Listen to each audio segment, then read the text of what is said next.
What's going on, ladies and gentlemen? Another day and we're back here with the Dodge Dart. Now, I've done some things off camera. God, I shouldn't do that. I should really be on camera when I do everything, but so far we're not having any luck with the Dart. I've got this is a big breaker bar, folks, and I've got one heck of a cheater bar right here. The car is in neutral, the battery is disconnected, spark plugs are removed. I even went so far as to take some of your advice and I removed the belt. Even though it's not totally removed from the car, the belt's off. The belt's not going to stop it. None of the accessories attached to the engine were frozen up, although this one, I could feel the bearings in it going bad. It feels kind of rough. So the belt is disconnected from the crank. The battery's disconnected. The car is in neutral. And it doesn't budge. Now, there is a real possibility this sucker is just frozen. And yeah, she's not moving, guys. So here's what I'm concerned about. I don't want to go cranking on this crankshaft bolt too much. All right, and I've gone back and forth, loosen and tighten. Well, what I found is the starter is right up there. And I don't know if you can see this stuff leaking off of it. In fact, I know you probably can't, but way back here where my finger's pointed, you could probably see it looks like something's dripping off of it, and that's because it is. There is some kind of real thick electrical, it smells like burnt electricity, to be honest with you. It's all over the block too. It's this dark colored crap right here. Get into the light where you can see it a little better. It's sticky, almost like molasses. And when you smell it, whoo, it smells like something burnt to a crisp. Now, the starter is sticking occasionally. I've come back with a hot battery and made a couple attempts just to crank it, not to start it, but not with those cylinders full of oil. That'd make a huge mess. But just to give it a quick crank to see if it'd bump. And no, it doesn't. But the starter has once or twice gotten stuck in the on position, fully engaged, and with it not cranking the engine, that's a bad deal. We had a little bit of smoke. Now the battery's been disconnected, so that issue's resolved. It doesn't happen every time, but we've definitely got an issue with the starter sticking. And I saw some of your comments, as well as John the other day mentioned to me, the starter could potentially be engaged all the way in the on position. And if that's the case, this motor ain't gonna turn. It's not gonna turn at all. So we've done everything short of taking the starter off. So I think that's what we need to do now, is we need to attempt to remove the starter, which sits above that axle. That should be interesting to figure out how to get out. I'm hoping that it's easier than it looks. I can see one bolt down here. We'll have to drop it down and take a look at the top and see if there's some way of getting it from there. I may have to do a little bit of research. And if that doesn't fix it, if taking the starter off, disconnecting the belt, neutral, if all of that doesn't fix it, the next step, I know we should do this from the cylinder head by taking the cylinder head off, but I'm gonna try something a little different. I want to take the oil pan off. If it's still frozen, we're gonna take the pan, because it's real easy to access. The pan is real simple to get to. It doesn't look like it's gonna be that hard. I want to take the bolts out of the pan, drop the pan, obviously drain the oil, disconnect the connecting rods from the crankshaft, and then see if we can gently tap the pistons up. See if we can get these pistons moving by hand one at a time. And then we'll just go from there. Then we can, if we do get it unfrozen, then we can move the pistons back into position, torque the caps back down, and put everything back together, and it should, hypothetically, be okay. But first, we got to figure out this starter. All right, so they're not going to make this easy for us, folks. It looks like to get the starter out, we've got to take off this axle nut. We've got to take out this CV axle down here in the center, which has got 3 bolts holding it in way back there. So we got to take the CV axle out. We got to disconnect the control arm ball joint from the knuckle assembly. And that's just to get started. All right, I've already had to remove the computer from up top. I don't even know if you can see down in there, but we had to pull the computer out it's a bear. Getting to that starter is not easy at all. So this is going to be interesting, and we don't even know if this is going to take care of the issue or not. So we're just kind of guessing. There's no else to. What I do know is that the starter's leaking fluid. It smells bad. It smells really, really bad, and that's not good. So I do know something's wrong with the starter. So we at least need to get it out of there before the thing starts a fire. You can smell it in here. It smells horrible. So we're going to continue on, and let's get this starter off. All right, so we don't have good news. Let me tell you something. This starter is a bear to get to.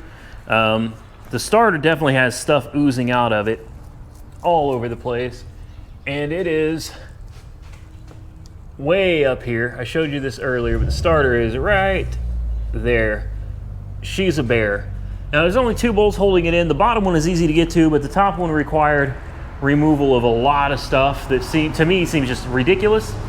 Starter is a normal wear item. That's something that's going to need replaced on I mean, not every year or 2, but it needs replaced regularly enough that it shouldn't be that difficult to get to. So P on you, Dodge, for making that starter so difficult to get to. So here's the thing.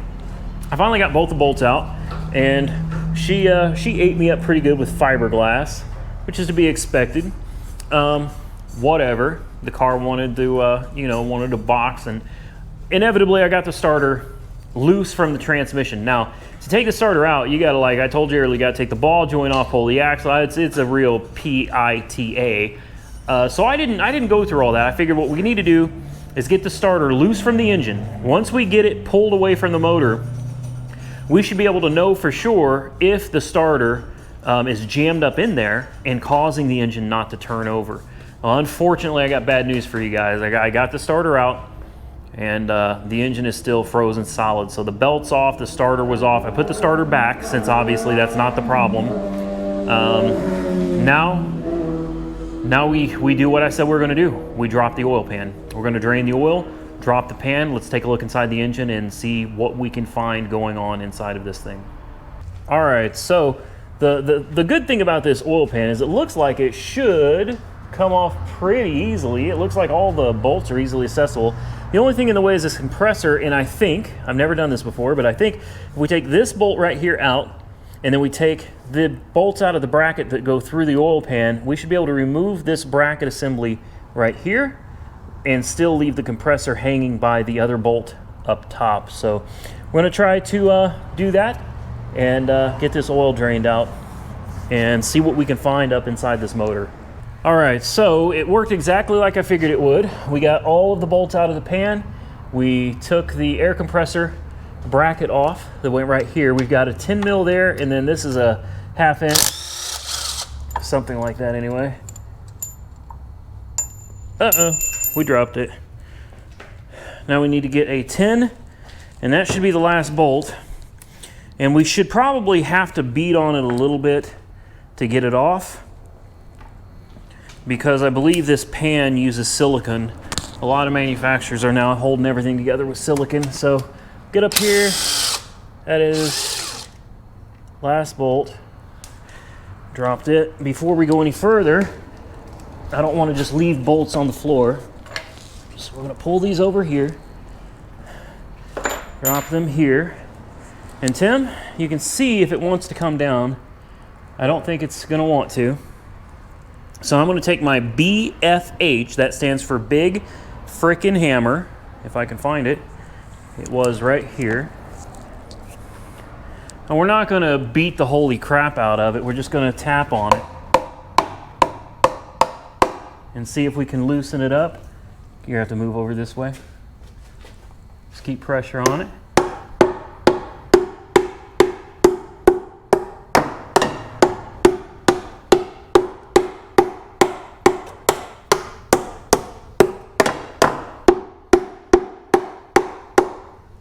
And that is not wanting to do the trick. And I don't want to beat on it too much because I'm not trying to break it. We don't want to warp the pan either. So you got to be kind of careful with this, because you definitely can warp the pan here, and then it'll never seal properly again. There's a lot of silicone in there. Yeah, there is a lot of silicone on this. See it through the bolt holes. They're not screwing around. we can just crack it just a hair. There's a good spot right here. I've got it right here. It's starting to crack. All right, I'm gonna have to put this camera down, folks, and come back when we have this cracked a little bit better. Tim is the star of the show here. Let's see if he can get this. Let's see if he can get this oil pan off. You're gonna have to pull on it because it's the silicon is gonna be real. Something's catching over here. Do we have another bolt that we missed? No, it's the exhaust manifold. Well, the exhaust manifold is up there, Tim. Well, I mean, you know what I'm talking about. It's just the downpipe. I need to crack it from this side too. Well, all right. I thought we were about to have her off of here. There we go. See if that works. There you go. Just be prepared because it's probably gonna leak. Whoa. That's not what I expected to find under the engine, ladies and gentlemen. I'm not gonna lie to you. What the heck is this? Okay. So, yeah, I'm not even gonna lie to you. I don't know what's going on under here. What is this? Is this a giant oil pump? And what is this? You can see it's got water all over it. Okay.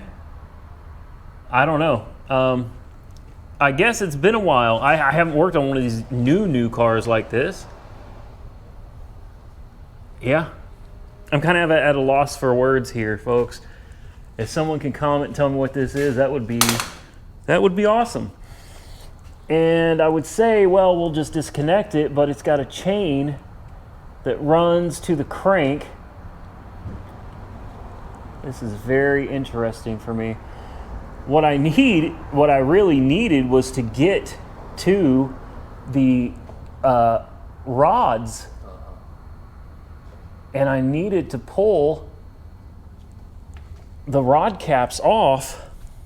Or I don't even see how the heck you can get up here. I really don't. Wow.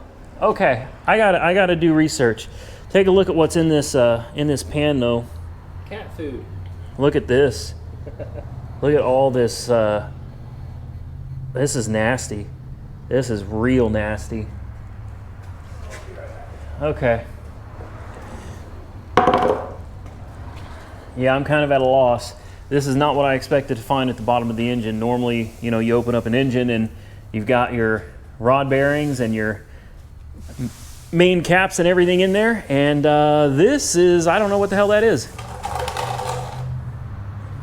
All right, so here's where we're at, ladies and gentlemen. I don't know S about this motor. I've never seen a motor that looks like this underneath. I'm already confused, and as far as I'm concerned, this motor's trash. So what am I gonna do? I'm gonna tear it the hell apart, because that's what I do. When I don't understand how something works, when I get confused about something, I take it apart. This motor's not functioning, it's seized up, and I don't know what the heck's going on. I don't know what the heck this thing is. It looks like it's just a giant supercharger type of oil pump. So what I've done is I took the 10 millimeter, there's a 10 mil that holds this chain that goes from the crankshaft onto this giant, what I assume to be an oil pump. Looks like there's 4 bolts around the corners that hold it together. And I'm gonna take it apart. So here, Tim, you can take that camera and there's your dipstick. There's my dipstick. And we're gonna go redneck on its ass. Tiny. Damn. Wow, it just broke my ratchet, I think. No, I've had this ratchet for years. Oh, shoot. Wow. Man. Well, you don't get bolts more lubed up than that. That is some serious torque. Good night. Ugh. Wow. It's throwing your ratchet in reverse. Yeah, it's this sucker's bad. Just give an Old Faithful the rest of the money.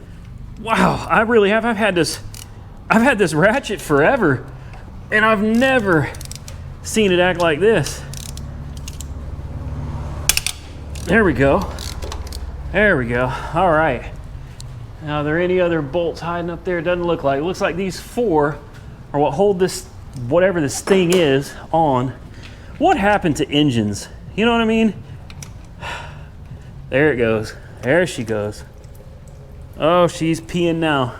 Oh, yeah. Whoo, look, we got black oil coming out now. Good, good, good. We'll take this thing off.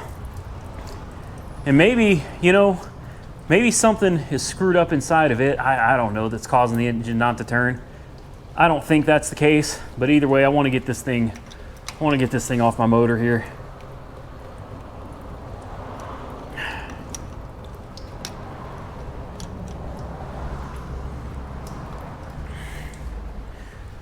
We'll let that pee for a little bit. Oh, of course it's done. Of course it's done. All right, we'll start with taking these corner ones out here. It's probably gonna pee some more when I get this bolt out.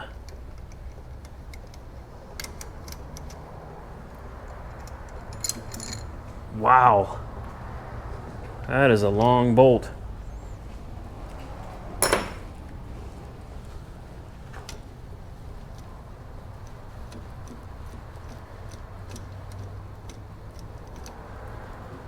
Well, whatever that is in there is nasty. Looks like silicon.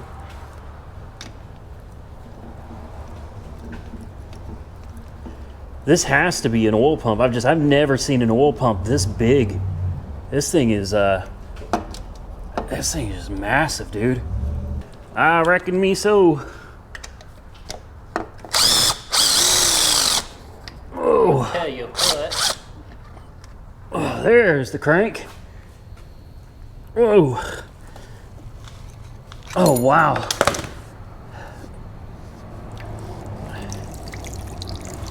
A lot of water in there. Yeah. And since this is driven by the crank via chain, well, no, it's not seized up. You can see these gears turn just fine. This is like a supercharger. I am so confused right now, folks. Please comment below and tell me what in the hell that thing is. It looks like a supercharger. There's water, all right? Up here, we got water dripping off of the crankshaft. Yep. Yeah, definite water. But this is what we're looking for.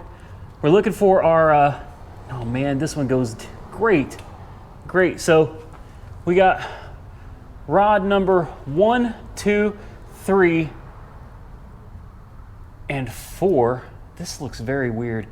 We need to get these two off. We need to get these two off. And I don't know if there's bolts inside there. Surely not. It looks like this motor separates into another section because your main caps are right here. You can't get to them with this, I don't even know what that is, a girdle? This is a very interesting motor. I'll be quite honest with you, I've never seen anything quite, yeah, there's another piece. The motor comes apart right here. You take these bolts out, it looks like. And I imagine there's a lot more up there you gotta take up. There's a gasket up there, oil pump, crank pulley, and the motor separates into another section. I mean, it has to. Yeah, there's all the bolts for it, and they're very, very interesting. Very interesting. Okay, what we're looking to do though is try to get these off, get this off, so we have access to these bearing caps, or the bearing caps, to the rod caps. We want to get those off and try to individually get these rods moving, and also without all of the rods attached. We want to see if we get this crank turning. That's the goal. All right, so the issue is we can't get any of this out. This block is made in such a strange and bizarre way. The only thing I can do is I loosened up the mains here and here. I can get in and loosen up some of these rod caps, I think. Lord have mercy. I'm gonna end up busting my knuckles on something here. We can't loosen all the rod caps because we can't get into it. You cannot get into it. So the best I can do is alleviate some of the pressure off of just the individual bolts that I can get to. Like there's one right there.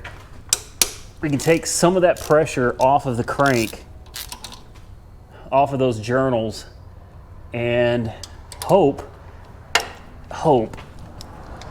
that it's enough that we can get this thing to at least budge. But guys, I'm gonna be honest with you, I don't think this is happening. I think this motor is shot and we're gonna have to probably replace it. And since the motor is seized, you can't spin the crank to move the rods so that you can even get to the bolt. So we're just we're at the mercy of the engine right now. And it looks like I can only get a few of these bolts off, so it is what it is, man. I've loosened everything that I can. We'll come back over here. We'll get our big old breaker bar onto the crank, and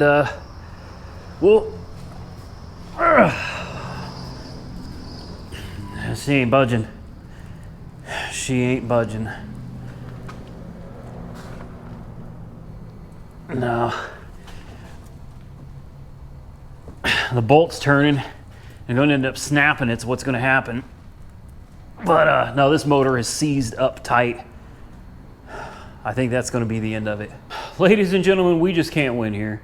And I'm not going to get too disappointed though. Don't let the look on my face fool you. I'm exhausted. I literally had 3.5 hours of sleep yesterday. I got up, edited 3 videos, recorded 2 more.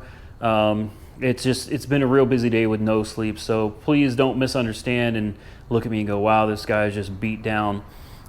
A little bit, yeah. I'm definitely a little bit disappointed that we couldn't free up this engine. But I knew going into this car, there was a very good possibility the motor was frozen. I knew that. And the motor is exactly that. It is frozen tight. I've never seen an engine like this before.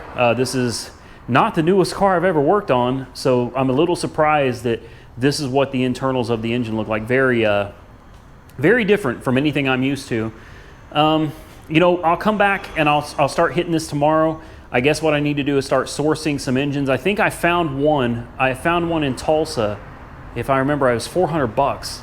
And it's a runner. It's guaranteed to work properly and everything. So maybe that's the way we're going to go. Find another engine. I'm going to have to buy an engine hoist, obviously, and hopefully you can pull this motor from the top and they don't force you to drop everything out from under it to change out the engine.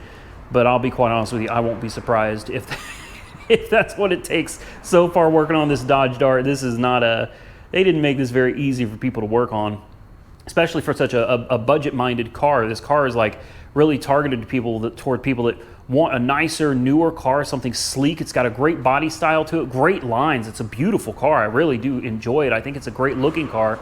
Very luxurious for a little compact car, but it's priced for the average Joe, you know, for the average person that wants a nice car. This is the perfect price point. So I'm really surprised that they made it so difficult to do things like a starter, and that the engine is so, I don't even know what that is, folks. But you know what, we'll tackle it another day. That's gonna have to be the end of the video because it's late. I haven't eaten. Like I said, 3.5 hours sleep. I'm just exhausted, guys, so I'm gonna drop my camera. Before something catastrophic happens, like I drop the lift on myself somehow, I'm gonna call it a night. Be smart, be safe, and get out of here. We'll get the car down, and we'll come back and we'll look at it again after I have some time to breathe and, you know, collect myself and do a little more research. We'll figure it out, and hopefully if we replace the engine, nothing else is significantly damaged. I think putting an engine in this thing will be great.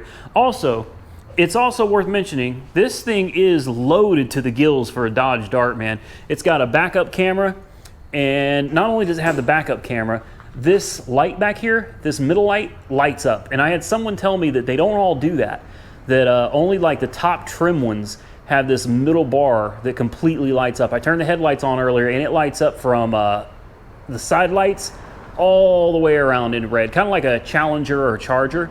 Really cool, really cool. It's a great car. I think we're gonna get it back on the road. It's just gonna take a little more work. So please, ladies and gentlemen, that's all, folks. If you enjoyed this video, please give this video a big thumbs up for me. I truly appreciate it. If not, go ahead and give it a thumbs down. Comment below all your thoughts on how ignorant I am when it comes to this engine, because I know nothing about it. Just whatever. Put your comments below. I appreciate you. Share the video, please. That helps my channel more than anything. Share the video. I'm going to get out of here. Stay safe, everybody. We will catch you next time in the next one.